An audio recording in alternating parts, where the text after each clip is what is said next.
안녕하세요. 참새 예수 홍정수입니다.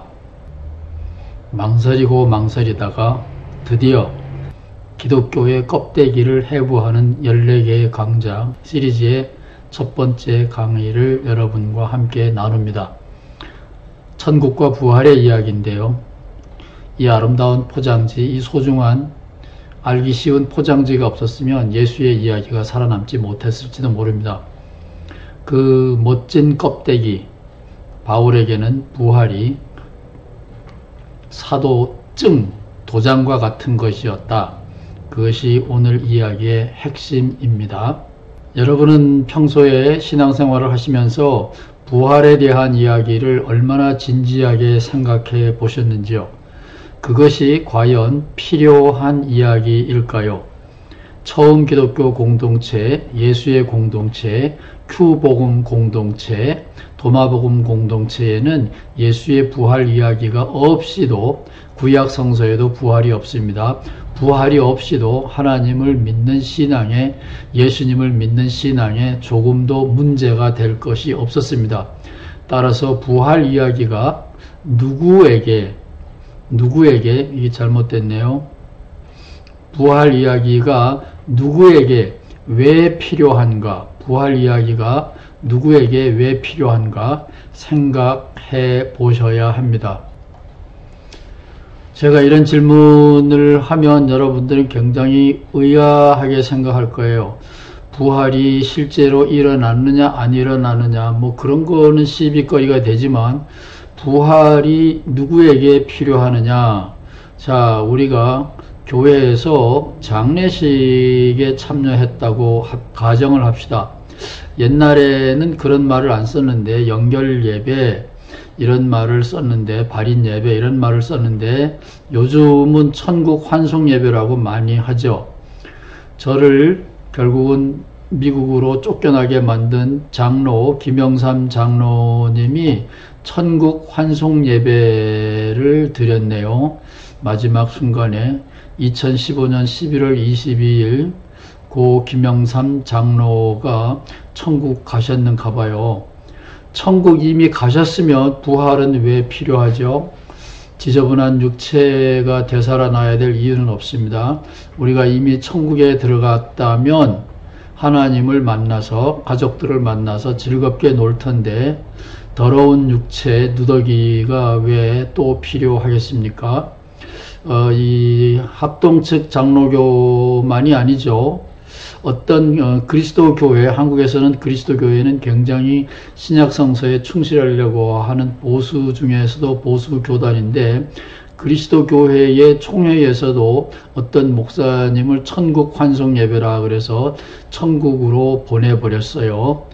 천국에서 환영 예배를 한다 그러면 모르지만 여기에 있는 사람이 지구에 있는 사람들을 함부로 천국으로 환송한다. 말이 좀 이상하지만 좌우지간 그렇게 합니다. 또 다른 보수대학이죠. 한동대학에서도 총장님이 세상을 떠나는데 거기도 역시 천국 환송 예배라고 하네요. 자, 하나님을 만나고 가족을 만나는 것이 인생의 영적인 궁극적인 종점이잖아요. 부활 없이도 우리는 이미 종점에 도착을 했습니다. 큐복음서, 도마복음서만이 아니라 오늘날 한국 기독교인들의 절대 다수의 장례식 예배에 참석해 보면 육체의 부활, 그거 참 불필요한 이야기죠. 1년에 한 번씩 부활절 때에만 예수 부활이 만우절 행사가 아니라 진짜다, 뭐 이런 얘기 목사님들이 하시지만 실제로 인간의 생사를 다루는 장례식 예배에서 보면 이미 우리는 하나님 품에 안겨 있기 때문에 큐복음이나 도마복음 공동체처럼 육체의 부활은 필요가 없습니다. 그러나 스토리는 다르죠. 바울에게 있어서는 부활 이야기가 누구에게 왜 필요한가? 우리는 지금 그 질문을 다루고 있습니다. 바울의 이야기를 좀 보려고 그래요. 1장. 사람들에게서 난 것도 아니요 사람으로 말미암은 것도 아니요 오직 예수 그리스도와 그를 죽은 자 가운데서 살리신 하나님 아버지로 말미암아 사도 된 바울은 그리스도의 은혜로 너희를 부르신 이를 이같이 속히 떠나 다른 복음을 따르는 것을 내가 이상하게 여기노라. 다른 복음은 없나니 다만 어떤 사람들이 너희를 교란하여 그리스도의 복음을 변하게 하려 함이라. 그러나 우리나 혹은 하늘로부터 온 천사라도 우리가 너희에게 전한 복음 외에 다른 복음을 전하면 저주를 받을지어다. 여기서 다른 복음을 전하는 사람은 바로 사람을 따라 사도가 된 사도행전의 주인공 예수님의 수제자 베드로, 그리고 예수님의 직계 동생 야고보를 말합니다. 우리가 전에 말하였거니와 내가 지금 다시 말하노니 만일 누구든지 너희가 받은 것 외에 다른 복음을 전하면 저주를 받을지어다. 여기 저주받을 사람은 바로 베드로와 야고보를 말합니다. 사람의 뜻을 따라 된 것이 아니니. 예, 바울은 사람의 뜻을 따라 사도가 된 것이 아닙니다. 이는 내가 사람에게서 받은 것도 아니요 배운 것도 아니요 오직 예수 그리스도의 계시로 말미암은 것이다. 예, 예수 그리스도의 계시는 바로 다메섹 도상에서 만난 부활하신 예수님을 의미합니다. 그러나 내 어머니의 혀로부터 나를 택정하시고 그의 은혜로 나를 부르시니가 그의 아들을 이방에 전하기 위하여 그를 내 속에 나타내시기를 예, 이방인 사도로 바울을 불렀다 그러는데 사도행전에서는 전혀 다른 이야기를 하고 있습니다. 이방인 선교는 사도행전에 의하면 빌립이라고 하는 집사, 7집사 중에 스데반은 순교당했고요. 빌립이 시작을 했고 베드로가 공식적으로 하늘의 계시를 받아서 시작을 합니다. 바울이 시작한 게 아니에요. 기뻐하셨을 때에 내가 곧 혈육과 의논하지 아니하고. 예, 여기서 혈육이라고 하는 것은 바로 예수님의 동생 야고보와 베드로를 말합니다. 혈육을 따라 사도가 된 것이 아니에요. 혈육을 통하여 예수님을 아는 방식이 있고 영적으로 하나님과 교류하여 예수님 하나님을 직접 아는 두 가지 길이 있습니다. 또 나보다 먼저 사도 된 자들을 만나려고 예루살렘으로 가지 아니하고 아라비아로 갔다가 다시. 예, 아라비아로 가서 3년을 머물렀는데 그 아라비아 사막에 가서 신학교 가서 예수님과 하나님과 성령님과 공부했다라고 하는 이야기는 사도행전에는 없습니다. 다메섹으로 돌아갔노라. 그 후 3년 만에 내가 게바를. 예, 여기서 게바는 베드로를 말합니다. 방문하려고 예루살렘에 올라가서 그와 함께 15일을 머무는 동안 주 형제 야고보 외에 다른 사도들을 보지 못하였노라. 갈라디아서 1장. 사람들에게서 난 것도 아니요 사람으로 말미암은 것도 아니요 오직 예수 그리스도와 그를 죽은 자 가운데서 살리신 하나님 아버지로 말미암아 사도된 바울은. 갈라디아서 1장. 사람들에게서 난 것도 아니요 사람으로 말미암은 것도 아니요 오직 예수 그리스도와 그를 죽은 자 가운데서 살리신 하나님 아버지로 말미암아 사도된 바울은.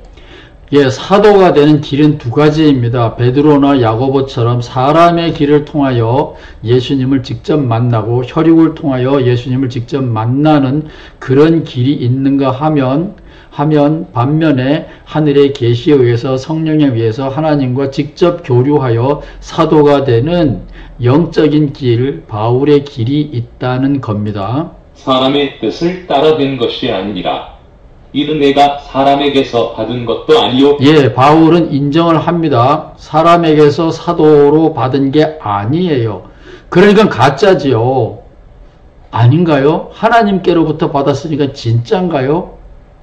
어떤 사이비 기독교 교단에서 교주가 하나님과 자기가 직접 만났기 때문에 계시를 전달한다 그러면서 기도 많이 하여 영적인 체험을 하고 방언으로 기도하고 방언으로 메시지를 전하고 난리 버거지를 쳤는데 신도 중에 어떤 사람이 자기도 하나님을 만나서 영적인 계시의 음성을 들었다고 전하기 시작을 했습니다.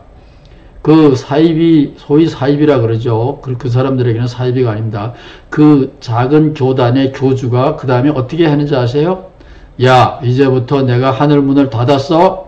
하늘문을 들락날락 할 수 있는 건 나밖에 없어. 따라서 다른 신도들이 아무리 기도해도 그 교주가 믿는 하나님의 계시는 받을 수 없게 되어 버렸습니다. 그것이 사도행전에 나와 있는 것과 똑같은 거지요. 사도행전은 바울의 권위와 바나바의 권위가 동일합니다. 사람에게서 받는 사도의 길이 있고 하나님으로 받는 계시로 받는 사도의 길이 있습니다. 배운 것도 아니요 오직 예수 그리스도의 계시로 말미암은 것이다. 고린도전서 15장을 우리가 얼마 전에 봤습니다. 소위 고린도전서 15장은 바울의 부활장이라 그러죠. 부활장. 사실은 그거는 부활장이 아닙니다. 잘 읽어보면 부활장이 아니라 바울이 갈라디아서가 훨씬 먼저 써야 되는데 갈라디아에서 내가 사람으로부터 사도가 된 것이 아니다. 사람에게서 예수님에 대한 계시를 받은 것이 아니다. 하나님과 예수님에 대해서 새롭게 알게 됐는데 그것은 계시에 의한 거다라고 하는 건데 부활장이라고 하는 것은 바로 바울이 내가 하나님을 만났다, 예수님을 만났다, 계시의 근거, 졸업장의 도장, 그거를 밝히는 겁니다. 이건 5절입니다. 고린도전서 15장 5절 개바. 베드로가 예수님을 만났다, 부활하신 예수님을 만났다, 바울이 인정합니다. 12제자가, 여기에 벌써 12제자네요. 그러니까, 마띠아가 여기에 포함돼서 12제자에게 예수님이 나타났다, 바울은 인정합니다. 성경에 없는 건데 그 후에 500여 형제에게 일시에 보이셨다. 부활하신 예수님이. 그리고 그 중에서 많은 사람들이 지금 살아있다 이겁니다. 속일 수가 없는 거예요. 요게 하나의 질서고 또 다른 질서는 야고보. 요거는 사도 그룹이고 여기는 예루살렘 장로라 그러는데 그 후에 야고보, 예수님의 동생 야고보에게 보이셨고 또 모든 사도, 아마 12사도만이 아니라 12제자 사도 말고 다른 사람들도 사도라 그래요. 바나바도 사도라 그럽니다. 사도라고 하는 여러 사람에게 부활하신 예수님이 보였다. 바울은 인정을 합니다.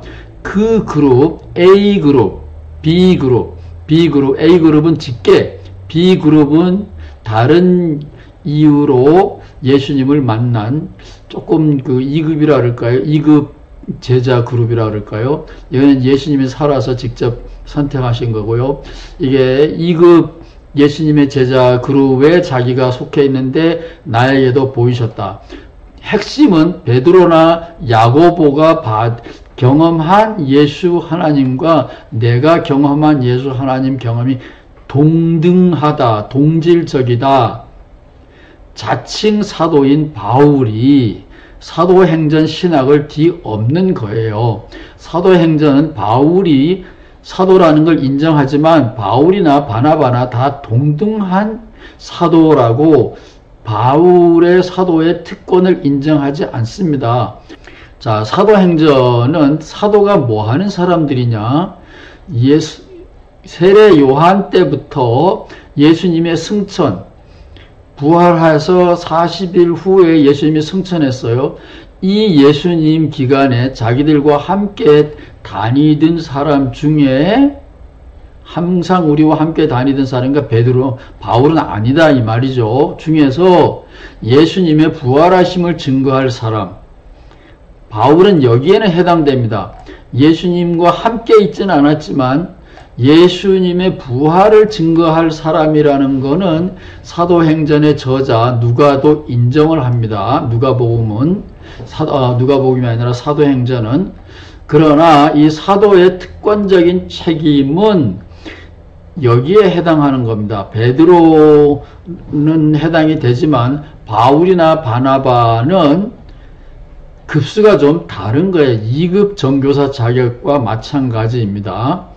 또 이 사도행전에 보면 바울은 아까 갈라디아서에서 자기가 이방인의 사도로 하나님이 불렀다 그러는데 사도행전에 보면 하나님이 이방인 선교를 시작한 것은 7 집사 중에 한 사람인 빌립에 의해서 사마리아인 선교, 혼혈적이죠. 사마리아인 선교가 시작이 되고 그 다음에 베드로에게 하나님이 직접 계시로 불순한, 먹으면 안 되는 메뚜기 같은 곤충을 잡아먹으라고 환상을 보여주면서 베드로에게 먼저 이방인 선교를 시작하고, 베드로가 이방인 선교를 시작했을 때 성령의 능력 표적이 나타난다. 그것이 사도행전의 시작입니다.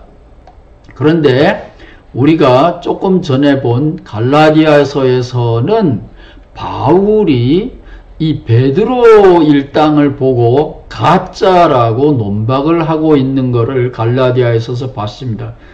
저주를 받아라 이렇게까지 말하면서 베드로와 바울을 비난하고 있습니다. 굉장히 심각한 갈등이었어요. 사도행전에는 그런 갈등이 전혀 없습니다. 누가의 신학과 바울의 신학의 차이를 모르면 오늘날의 기독교가 어떻게 발전되어 왔는지 저변의 이유를 알아차리지 못하고 바울도 오해하게 됩니다. 이거는 저 혼자 40여 년 동안 생각한 저 혼자의 생각의 결실입니다. 저는 성서학자가 아니기 때문에 성서학자들이 보면 저놈 미친놈이네 그러겠지만 상관없어요. 저는 조직신학자지만 성경은 성서학자들만 읽을 수 있는 것은 아닙니다. 누가의 신학은 사도행전에 있는 거죠. 누가의 신학은 예수님의 직계 제자, 예수님과 함께 떡을 뗐던 제자들이 사도고, 그 사도들이 예수님의 메시지를 계속 발전시켜 나가는 계승자입니다. 이거를 바울의 언어로 말하면 예수를 육체로 아는 거예요. 유대인들이 율법을 문자로 알듯이 이 누가의 공동체, 예루살렘 공동체들은 예수를 육체로 아는 거예요. 유대인들이 문자로 안식일을 어긴 예수님을 처형했듯이 문자적으로 아는 율법주의자들은 예수님을 처형했듯이 육체적으로 예수를 아는 예루살렘 사도들은 바울이 보면 복음을 변질시켰고 그래서 천벌을 받을 사람들입니다. 누가의 신학은 바울 사도도 그냥 사도고 자기네들이 전하는 베드로나 야고보의 메시지를 계승만 하면 돼요. 전달만 하면 돼요. 배달만 하면 됩니다. 배달의 주인공이에요. 그런데 바울은 예수가 중요한 게 아니라 육체로 만난 예수를 예수라 그러고, 신학자들은 영적으로 우리가 오늘 만날 수 있는 예수를 그리스도라 그럽니다. 그리스도는 시간과 공간을 초월합니다. 물론 그리스도는 메시아지만 신학적으로는 조금 다릅니다. 영적인 예수를 그리스도라 그래요. 그리스도는 바울이 만든 겁니다. 바울은 처음부터 그리스도에 의해서, 계시에 의해서 사도가 된 거고, 이 영적으로 만난 예수가 그리스도인데 이 영적으로 만난 것이 진짜라는 거예요. 율법도 문자로 아는 거는 가짜고 덜 된 거고 모자라는 거고, 그 문자의 속뜻, 영, 정신을 알아야 율법을 제대로 아는 거다라는 게 바울 신학의 핵심입니다. 개신교에서는 바울이 믿음으로 구원받았다, 이것이 핵심이라고 보는데 삑! 그거는 좀 덜 익은 겁니다. 바울을 피상적으로만 보는 거예요. 바울을 깊이 보면 베드로나 야고보처럼 예수님을 육체로 알고 있는 것은 구약 성서를 문자적으로 보는 잘못된 예수를 처형한 사람들의 수준에 머물러 있는 겁니다. 바울은 예수님을 육체로 아는 것은 아니지만 영적으로 그리스도를 만났고 그래서 이방인의 사도가 됐고, 바울은 이방인에게만 전도하는 게 아니에요. 사도행전에 보면 유대인들에게 더 많이 전도를 합니다. 처음에는. 어쨌든 바울은 그리스도를 만났고 복음을 그냥 계승하기만 하는 것이 아니라 심지어는 예수님의 메시지까지 과감하게 수정을 합니다. 계승자가 아니고 바울은 자기가 수정자라는 거예요. 이것은 제 설명입니다. 근데 바울은 자기가 예수님의 복음의 참된 보존자고, 예루살렘 사도들 야고보와 베드로가 예수님의 복음을 변질시킨 자라고 비판을 하고 있지요. 저는 바울도 맞고 베드로나 야고보도 맞는데 보는 시각에 있어서는 바울이 더 깊이 있다고 봅니다. 자, 오늘 우리들의 질문, 우리들은 베드로나 야고보처럼 예수님과 함께 육체로 떡을 떼지 못합니다. 따라서 불편하더라도 우리는 바울 쪽으로 갈 수밖에 없어요. 오늘 우리가 만날 예수님은 그리스도입니다. 영적인 예수님입니다. 율법의 정신을 알아야 되듯이 예수님의 정신, 영으로 우리는 만납니다. 따라서 바울 신학은 중요한 거지요. 일단은 오늘의 이야기의 핵심은 누가의 신학과 바울의 신학, 그 큰 틀은 굉장히 다르다. 요거를 이해했으면 좋겠는데 역시 어려울 것 같습니다. 처음 들어보는 이야기이니까요.